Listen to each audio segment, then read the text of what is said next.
Wani zubin zaka ka je sa kati ta bankin ka, irin Opay haka ko First Bank ko Palmpay da dai sauransu. Ka je za ka sa kati haka, za ka sa kati na ƙaramin kuɗi misali ace na naira 100 ka sa na 1000 sai ka rasa yanda za ka yi. Wani zubin ma za ka sa katin naira 100 sai ka je ka sa na 10,000, wani ma har na 100,000 yana iya kuskure ya sa. To abun na matuƙar ɓata rai da wasu abubuwa. Ka rasa yanda za ka yi. In katin naira 10,000 ne, in ka tashi za kana neman masu siyan kati wani ma sai ya taya ma shi 3,000 ko 4,000 dai ta yi na wulaƙanci. Wani zubin kuma ba ma kati za ka siya ba.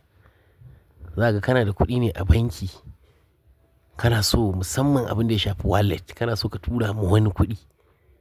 Saboda yanayin yanda rayuwa ta canza da tunani da ke damun jama'a, sai kawai ka je ka sa kati.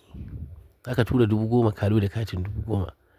To akwai hanyar da za ka bi in sha Allahu ka warware wannan irin matsalolin da ake yawan fuskanta. Akwai wani application da ake ce mai Tingtel. Gashi nan wannan application ana ce mai Tingtel. An ƙirƙire shi ne don ya taimaka ma mutane wurin mai da kuɗin da suka sa a matsayin kati a sim card ɗinsu. Sai swapping ɗin shi ya koma ya dawo ya tafi bankinsu. Da farko za ka shiga Play Store. Idan ka shiga kan Play Store sai ka yi searching ɗin wannan Tingtel ɗin. Saboda a Play Store ne za ka ɗauko shi ko wani browser haka na daban da kake da shi. Gashi nan Tingtel. Da farkon nan na rubuta gashi nan Tingtel. Haka application ɗin yake. Sai ka shi ƙoƙari ka yi downloading. Idan ba ka yi downloading ba sai ka yi downloading ɗin shi. Idan kuma ka yi downloading kamar ni da ni downloading sai in yi open. Za ka buɗe shi sai ka yi registration ɗin shi. Idan ka shiga gashi nan yana za ka yi allow. Gashi nan welcome to menene? Welcome to Tingtel. Tingtel is a Niger airtime app. Do anything menene? Gashi nan yana gaya. Na biyu sell airtime. Ana sai da airtel kaza kaza kaza. Gashi nan ana swapping. Swap airtime of any network for airtime kaza kaza gashi nan. Kuma ana yin gifting ɗin kati da wasu abubuwa. Sai ka zo ka taɓa get started ɗin da ke nan ƙasa. Ga get started ɗin nan. Idan ka shiga zai tambaye ka English ne ko Pidgin, bari mu zaɓi English. In ka zaɓa za ka sa first name ɗinka, sunanka nan ƙasa sai ka sa sunan babanka nan kuma username irin inkiya haka. Sai kuma nan referral code idan akwai wanda ya referring ɗinka. Bari ɗan dakata in ɗan cike wannan abu. Ko kuma misali bari rubuta sunana misali Beirun nan Ismail. Username ɗin nan zan iya sa Albairuni saboda na san ƙila ba mai amfani da shi. Referral code kuma suka ce is optional. Sai in taɓa sign off ɗin nan. Sai in zaɓo su code guda 4 wanda na san ba zan iya mantawa da su ba. Saboda su ne zan riƙa yin abubuwan da sauransu. Sai in taɓa set passcode. Sai in ƙara sa su saboda in yi verify. Sai in taɓa verify. Sai in taɓa nan da aka sa allow. Idan ya gama searching gashi nan ya ba da MTN number nama. Dama da MTN ne in kuma ba MTN bane za ka zaɓi da wani layin ka. To ni yanzu da MTN zan yi register shi. In kuma kuɗin ka je ka yi kuskure ne a Zen ɗinka ko Glo sai ka sa Glo ɗin da lambar da komai. Sai ka taɓa nan da aka sa next ɗin nan. Idan ka shiga za su kai ka inda za su turo maka code da ke kan message. Za su turo maka code ta message. Idan suka turo maka code ta message, ga guri na ya baka guda 4 yana yin searching ne. Zai baka damar da za ka ɗauko code ɗin nan da ke kan message. Gashi nan sun turo min. Na yi copy ɗin shi. Yauwa to idan na zo kawai tunda na riga na kwafo shi gashi nan 7122. 7122. Sai in taɓa tap to verify ɗin nan nan ƙasa. Yauwa. Kuma sun bani dama zan iya ce register sim 2 now. Za ka iya register wani layi ko now. Amma tunda ban da buƙata sai in zo in taɓa nan ƙasa inda aka ce no thanks. Hey later nan gaba zan iya yi. To yanzu duk wannan code ɗin da na sa ko da yaushe shi zan riƙa taɓawa idan na hau kan Tingtel ɗin. Ina login ɗin shi. Gashi nan yana yin searching. Idan ya yi searching, na farko idan kana da airtime a kan layinka, in ka taɓa nan wajen za ka iya yin transfer ko za ka iya sai da airtime. Kuma mutane suna so ko wani abu don ana yin funding ɗin abu. Kuma za ka iya siya gashi nan dai daban daban. To yanzu inda za ka shiga shine ga wani guri nan da aka sa AIRTIME mobile money. Za ka shiga gurin gashi nan ƙasa. Da aka sa Airtel mobile money sai ka taɓa shi. Idan ka taɓa shi ya buɗo, za ka yi adin ɗin beneficiary ko kuma ka yi searching ɗin account number da za ka yi credit ɗin shi. Ta nan wajen ake yi. Ga abubuwa nan da daban-daban za ka iya funding, za ka iya yin bills da dai sauransu.